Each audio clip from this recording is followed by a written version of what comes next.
रूस यूक्रेन युद्ध पर बड़ा अपडेट ये कि फ्लोरिडा में 2 घंटे ट्रंप जेलेंस्की की बात हुई है।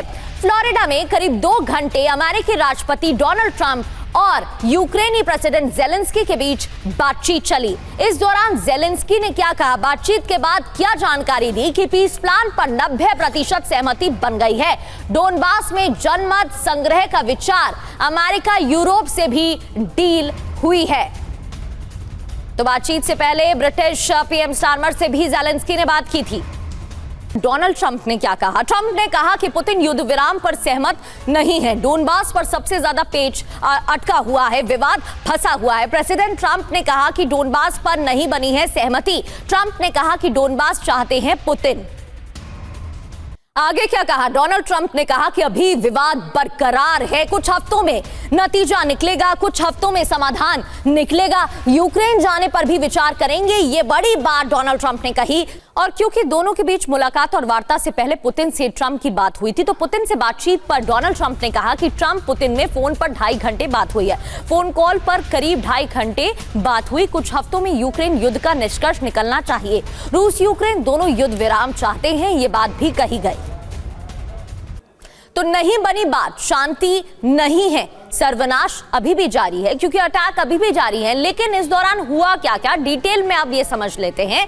रूस यूक्रेन में फिलहाल सीजफायर नहीं है, ये बड़ा अपडेट, ये कंक्लूजन फ्लोरिडा मीटिंग के बाद। युद्ध कब रुकेगा इसकी समय सीमा तय नहीं है। डोनबास के मुद्दे पर मीटिंग में सहमति नहीं बन पाई है। पुतिन की चेतावनी भी सामने आ गई है। एक बार फिर से बड़े मैसेजिंग की जो बात है वो पुतिन की तरफ से देखने को मिली। मैसेजिंग की गई है, समझौता नहीं तो सैन्य तरीका अपनाएंगे, सैन्य ताकत के जरिए लक्ष्य हासिल करेंगे, लेकिन लक्ष्य हासिल करेंगे। जंग खत्म करने का दिखावा कर रहा है यूक्रेन। अब आगे क्या बड़ा सवाल, रूस यूक्रेन युद्ध और विध्वंसक होगा। कीव समेत पूरे यूक्रेन पर हमले संभव हैं, ये भी बात निकलकर सामने आ रही है। शिवांग माथुर हमारे संवाददाता हमें ज्वाइन कर चुके हैं। शिवांग, सबकी नजर थी फ्लोरिडा की इस मीटिंग पर, लेकिन डोनबास एक ऐसा रीजन जो बेहद ही महत्वपूर्ण है पुतिन के लिए भी और जेलेंस्की के लिए भी। अब जब सहमति नहीं बन पाई है तो आगे क्या?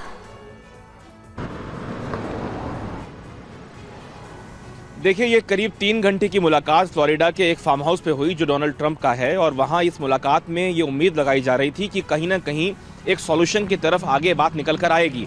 लेकिन 3 टेकअवेज हैं इस पूरी मीटिंग से जो हमें लगता है। पहला कि साफ कर दिया है दोनों ही नेताओं ने कि हम प्रॉस्पेरिटी की तरफ आगे बढ़े हैं और काफ़ी हद तक हमें इसमें आगे सफलता मिल रही है युद्ध विराम को लेके। लेकिन युद्ध विराम हो जाएगा ये अभी कहना मुश्किल है। पुतिन बहुत सारे मसले ऐसे हैं जिन पे मानने को तैयार नहीं है। यूक्रेन के कई सारे इलाके ऐसे हैं जहां पे युद्ध ऑलरेडी चल रहा है और लगातार, जैसे हम तस्वीरों में भी दिखा रहे हैं, कि युद्ध इस वक्त जारी है। दूसरा टेक अवे ये है कि जेलेंस्की ने डोनाल्ड ट्रंप और यूरोपियन लीडर्स से फोन पे बातचीत में ये कहा और मुलाकात में भी ये कहा कि वो यूरोपियन यूनियन के अंदर शामिल होना चाहते हैं, और साथ साथ जो यूक्रेन में विध्वंसक हालात बन चुके हैं पिछले 4 सालों के अंदर, उसकी प्रॉस्पेरिटी के लिए उनको मोटा पैसा दिया जाए, वो यूरोपियन यूनियन काम करे और अमेरिका मिलकर उन्होंने वादा किया है कि वो यूक्रेन को फिर से डेवलप करने का काम करेंगे। अब पुतिन के ऊपर जो है वो पूरा मामला रुका हुआ है कि पुतिन आखिर इस युद्ध को रोकना चाहते हैं या फिर नहीं। यूक्रेन को फिलहाल यूरोपियन कंट्रीज से और अमेरिका से मदद तो मिल रही है, लेकिन ये मदद आखिर कब तक मिलती रहेगी, कितने दिनों तक मिलती रहेगी, ये बहुत बड़ा सवाल है। 90% 95% का आंकड़ा जेलेंस्की ने दिया, लेकिन उनके बगल में जब डोनाल्ड ट्रंप ने प्रेस कॉन्फ्रेंस बिल्कुल की, लेकिन तो अभी भी कई ऐसे मुद्दे हैं जो कि बेहद महत्वपूर्ण भी है और उन पर सहमति नहीं बन पाई है। डोनबास के अलावा भी ऐसे कई मुद्दे हैं। बहुत बहुत शुक्रिया शिवांग आपका जानकारी के लिए।